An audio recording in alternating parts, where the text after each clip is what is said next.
avec Daniel Riolo et Pierre Ducrot, comme tous les lundis à 23h, les drôles de dames, le foot européen, évidemment, dans cette semaine de Ligue des Champions. Dans 10 minutes, les questions de l'after. D'ailleurs, Daniel, on prendra des nouvelles de la grande prédiction de l'année. Il y a eu Paco Rabanne à un moment. Là, on y a quand même un peu cru. Là c'est Pierre Ducrot. Mais c'est pas mort en plus. C'est pas mort. On prendra des nouvelles tout à l'heure de la grande prédiction. Avant la vie tranchée de Daniel, la Ligue 2, Quevilly-Rouen face à Lens, Christophe Lécuyer. Il reste 2 minutes à jouer ici à Diochon dans le temps réglementaire. Toujours ce score d'un but partout. Je rappelle que Landrich, le Lensois, a répondu à Lefort qui avait ouvert le score pour les Normands. Les Lensois à l'attaque avec un centre qui passera directement derrière le but de Johan Hartog. Une double occasion tout à l'heure pour les Lensois avec Landrich, avec Fortuné qui a mis à contribution justement Johan Hartog. Les Lensois qui étaient tout près là, de rafler la mise dans le money time. Deuxième corner consécutif pour les joueurs du Racing Club de Lens. La reprise, elle passera à côté. Cette reprise de Djadjedje qui est entré sur la pelouse tout à l'heure. Il reste 1 minute 30 à jouer dans le temps réglementaire. Un but partout donc ici à Diochon entre QRM et le RC Lens. Merci Christophe. Toujours 2-1 pour Francfort face à Leipzig en Allemagne. Et 2-0 pour Retafe face au Celta Vigo. Jingle Riolo. Les mômes qui viennent, Barça, Real. Même les mômes de 9 ans, j'ai envie de les gifler. C'est dingue ça. Ils font quoi les pères? Quelle violence. Je précise que nous n'incitons pas à la violence sur des enfants dans l'after. Surtout sur des enfants. Il faut bien. Oui, bien sûr. Après. Ouais, quand il cherche. Non, c'est. Quoi? L'éducation en footix. Je comprends pas que les parents cèdent à ça. Oh, j'ai eu des messages sur ta voiture. Ah bon? Oui. Enfin, sur sa future, ouais. On a besoin de plus d'infos. Combien de kilomètres tu fais, etc. pour pouvoir bien te conseiller. Et d'ailleurs, l'hybride est très à la mode. Tu vas acheter une hybride? J'ai pas prévu ça. Moi, j'ai une hybride. Bah, toi, tu fais beaucoup de villes. Pour l'instant, j'opte entre le sponsor de la Juve et un ex-sponsor de l'Open d'Australie. Voilà. J'en ai qu'un sur les deux. Et prends une hybride, sois un peu éco-responsable, Daniel, ça te changera. Ils sont sponsors de la Juve. Non, de l'Open d'Australie. Non, il n'y a pas eu Volvo à un moment donné. Non, il n'y a pas. Il y a eu qui l'Open? Bon, je sais pas, on va chercher, on va trouver. Sponsor de Nadal aussi. Allez Daniel, on y va. Mais donc, plus sur le sponsor de la Juve. Donc là, tu veux faire un avis tranché, pose de jalon pour un futur débat sur les supporters. Ah, mais là, c'est fou. C'est un. On a le droit de faire ça, non, parce que moi, comme je suis nouveau dans l'after. Non, mais c'est un on a le droit de faire un avis. Écoute, juste pour poser les jalons. Écoute, Daniel, c'est un meuble dans l'after. Il est là depuis 15 ans. Donc il fait ce qu'il veut. C'est lui qui a inventé les avis tranchés. Bon, d'accord, c'est normal. C'est ce dont on parlait avant. Ce sont des cadres qui. Voilà. Bon, d'accord, ok. Je me tais et je suis. Oui, donc on a vu ces derniers temps que les Bordelais sont en train de devenir, enfin les supporters bordelais, une sorte de porte-drapeau de la lutte, mais en gros, de quelle lutte? C'est ça qu'on comprend pas bien, pourquoi il y a cette espèce en ce moment de résurgence, de cassure entre les différents clubs de supporters et finalement la LFP. LFP tout seul ou pouvoir public? Parce que qui prend les mesures qui dérangent les groupes de supporters? La LFP ou à travers la LFP les pouvoirs publics? Tout est un petit peu flou. On semblait être sorti un petit peu de ces difficultés parce qu'il y avait eu énormément de discussions, même de lois votées, notamment une en 2016, là, avec l'instauration du référent supporter. Mais on sait que c'est toujours délicat, le dialogue avec les supporters, parce qu'on ne sait pas avec qui on parle réellement et si tout le monde est vraiment représenté par ceux qui parlent. En gros, on identifie, il y a plusieurs problèmes. Eux, en gros, les supporters disent c'est tout répressif et il n'y a plus réellement de préventif et de dialogue. Ouais. C'est souvent ce qui est mis en avant. On fait des arrêtés préfectoraux, on interdit les déplacements. Et c'est pour ça que le côté flou entre la LFP et les pouvoirs publics, ça devient de moins en moins flou quand même. Et ça tourne autour de quoi? Tout de suite, les pouvoirs publics. C'est les déplacements. Alors, je dis à ce stade, parce que les déplacements, il y a, oui, on autorise, mais pas vraiment. Un petit peu, pas beaucoup. Et puis on maquille un peu ça en augmentant le prix de façon dingue pour les places visiteurs, ce qui fait que les mecs, de toute façon, ne vont pas y aller. Ou, comme ça s'est passé ces derniers temps, où on les a tout simplement empêchés, et ceux qui ont quand même voulu y aller, on les a arrêtés, garde à vue, puis on les a relâchés 3 heures après. Résultat, le climat en ce moment, c'est protestation un petit peu partout, dans chaque stade, banderole anti-LFP, LFP qui répond pas. Parce que j'imagine qu'elle estime qu'elle a beaucoup répondu à travers certaines réunions, toujours avec des gens qui, pour certains, ne sont pas totalement représentatifs. À l'intérieur de tout ça, autre problème, c'est quand il y a sanction, il y a ce que j'aime pas là, c'est-à-dire des huis clos, ce qui fait que ça fait des stades vides. Donc ça, c'est aussi un problème. Est-ce qu'on peut punir autrement que par ce biais-là? Parce que on a toujours l'impression que c'est une sorte de petite mort du foot quand le stade est à moitié vide et que les tribunes ne sont pas remplies. Donc, clarification sur ce qu'on doit faire en déplacement. Est-ce que ça a déjà été clair ? Est-ce que les supporters n'ont pas compris ? Ou est-ce qu'il faut reclarifier ? Ça, ce serait pas mal. Moi, je veux bien entendre que si le déplacement, ça nécessite des moyens financiers, de mobilisation de forces de l'ordre, trop importants parce qu'on estime qu'ils ont autre chose à foutre, pourquoi pas ? Moi, je veux bien tout entendre, mais alors qu'on le dise clairement et qu'on dise, dans ce pays, c'est terminé, il n'y aura plus jamais un déplacement. Mais cette situation floue en ce moment, c'est n'importe quoi, ou le maquiller par on augmente les prix et tout, donc il faut le dire. Après, il y a toujours ce problème récurrent qui revient sans arrêt du fumigène. Vous avez vu récemment, à un moment, on sait que c'est interdit, on n'en voyait plus. Là maintenant, on commence à en voir à nouveau. À chaque fois, ça occasionne sanction. Qui dit sanction une fois, deux fois, on revient à mon fameux problème du stade vide. Il y a quoi là-dessus ? Alors on sait que c'est une sorte de symbole du mouvement ultra, donc on cherche à revenir à la charge en le mettant. Certains disent, regardez, en Allemagne, on a réussi parce qu'il y a des procédés qui visiblement ne seraient plus dangereux et permettraient la réintroduction du fumigène. Est-ce qu'il faut se pencher là-dessus et dire, ok, c'est un instrument de fête, on va l'utiliser. Est-ce qu'il faut refaire des réunions, de nouvelles tables rondes alors qu'il y en a déjà eu ? Je ne sais pas, mais en tout cas, la situation actuelle là, elle se dégrade. Sans arrêt des banderoles, à plus savoir qu'en faire, anti-ligue, anti-machin, je trouve que c'est pas bon.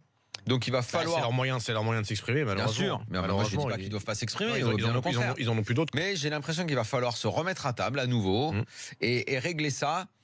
Si les supporters estiment les différentes associations, parce qu'il y en a plein, c'est toujours très difficile de savoir qui sont celles qui valent le plus, estiment que non, pas en Angleterre justement parce que c'est le modèle dont on veut pas, mais si en Allemagne on estime que ça fonctionne, se pencher une bonne fois pour toutes sur le dossier pour voir en Allemagne, parce qu'il n'y a pas d'autre modèle finalement. Daniel. Le modèle italien, échec.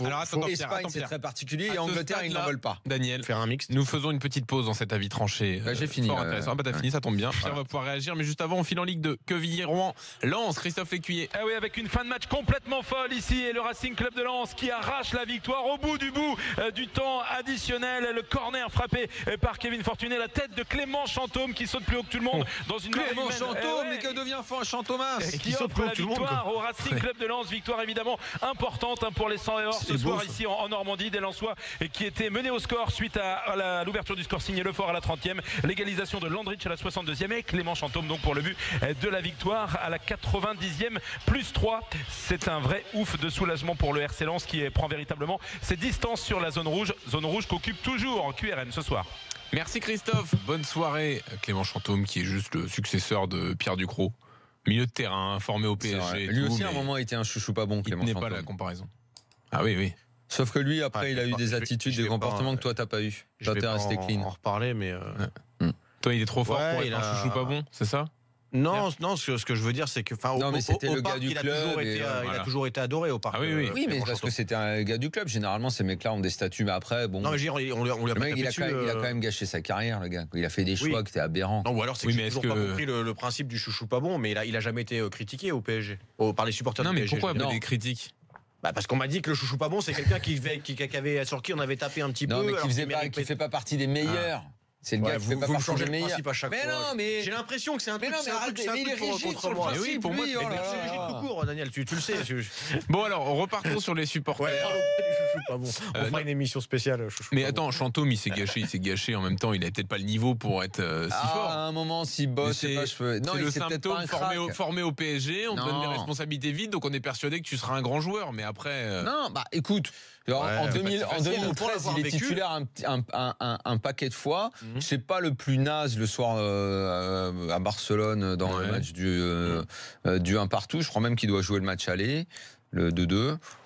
Moi, pour l'avoir vécu, c'est pas un crack, mais je pense qu'il doit pouvoir faire plus que de se retrouver à Lens aujourd'hui. Excuse-moi. Moi, pour l'avoir vécu, le problème quand tu es comme ça formé au club et que tu t'en sors très bien au PSG, et notamment dans ce rôle-là de milieu défensif ou de défenseur, tu vois, où tu es un peu un joueur besogneux avec de belles valeurs, parce que c'est des valeurs que moi j'adorais défendre. Oui, bien sûr. La générosité, etc. Mais où t'as pas un bagage technique supérieur à d'autres joueurs de Ligue 1. À un moment donné, quand t'es plus au PSG avec des joueurs très forts autour de toi, c'est vrai, tu deviens plus le même joueur ailleurs. Moi, c'est ce que j'ai vécu. Habitué à être bien sûr. transformé. Alors, c'est là la différence. C'est vrai. Messieurs, revenons à l'avis tranché de Daniel. sur les supporters. Donc Daniel a soulevé pas mal de questions. Pierre, qu'est-ce que tu veux ajouter? Ouais, j'y répondrai pas moi ce soir. Là, c'est trop.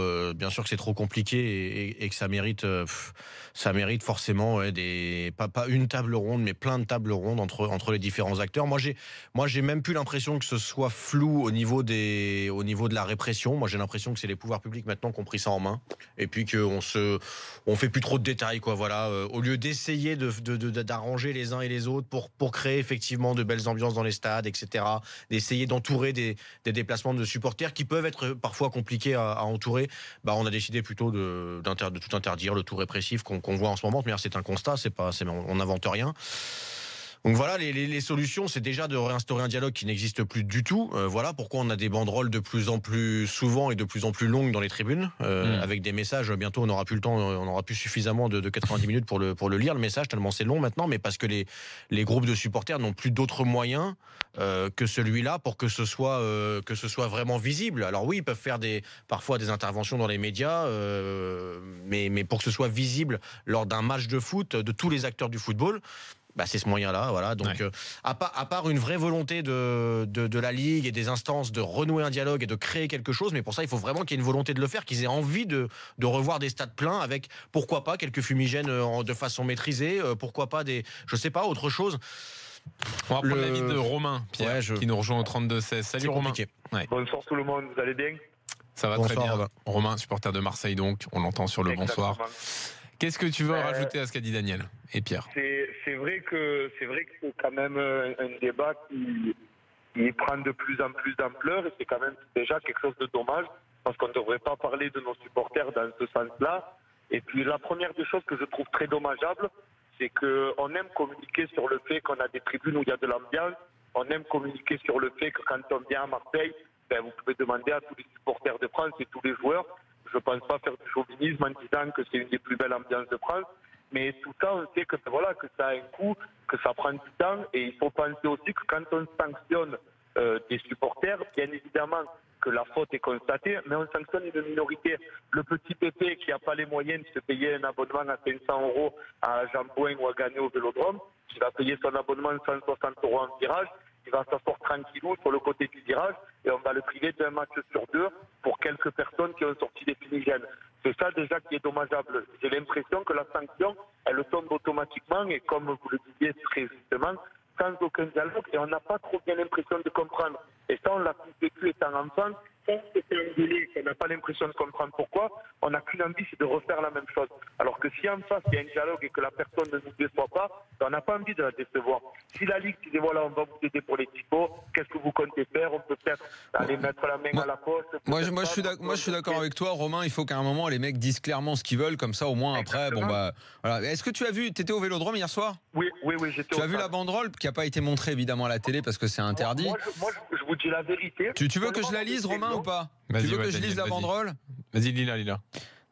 Donc Romain, écoute, je me réunis tous les jeudis soirs par le biais d'une commission. Je prétends vouloir remplir les stades alors que je les vide de leurs vrais supporters. Je mets la pression au pouvoir public et aux clubs. Les clubs, je les raquette. Je vais même jusqu'à les punir quand ils ne remplissent pas la tribune face caméra. Je les incite à bafouer la liberté d'expression dans leur stade quand des messages sont offensants, quoi. Et d'ailleurs, ce soir, j'ai dit aux diffuseurs télé de ne pas filmer ces phrases. Voilà, je pense que les supporters. Il y a pas mal de vérité. Ouais, non, les supporters de l'OM hier ont été assez bons là-dessus pour relayer globalement le message que beaucoup pensent. Ouais. Ça, Daniel, c'est la banderole que tu as lue, c'est celle des Ultras, mais il y en avait aux Fanatiques, il y en avait aux Dodgers, il y en avait au MTP. Oui, moi je lis celle-là parce que on vient de me l'envoyer, Romain. Je ne sais pas les autres. Ouais.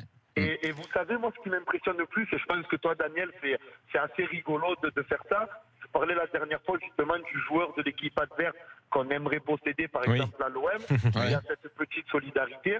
Vous avez vu l'impressionnante solidarité entre supporters quand même, entre ultras, les messages, les banderoles, les gens qui se défendent. C'est là où on voit quand même que ce qui nous unit tous, c'est la passion du football. Alors après, on a tous nos clubs, mais comme c'était dit hier sur votre antenne, quand il y a un OM PSG, quand les Parisiens ils arrivent dans le stade, nous on se régale à les insulter, s'embêter, à les regarder, à se chambrer, mais parce que ça fait partie du jeu. Je veux dire, on ne t'envoie pas des couteaux, c'est pas non plus, on n'est pas comme dans certains pays, je ne veux pas faire de clichés, mais on n'est pas en Serbie, on n'est pas dans ces pays. Mais Romain, je vais aller dans le même sens que toi. Pour avoir été joueur, il y a rien qui te fait plus.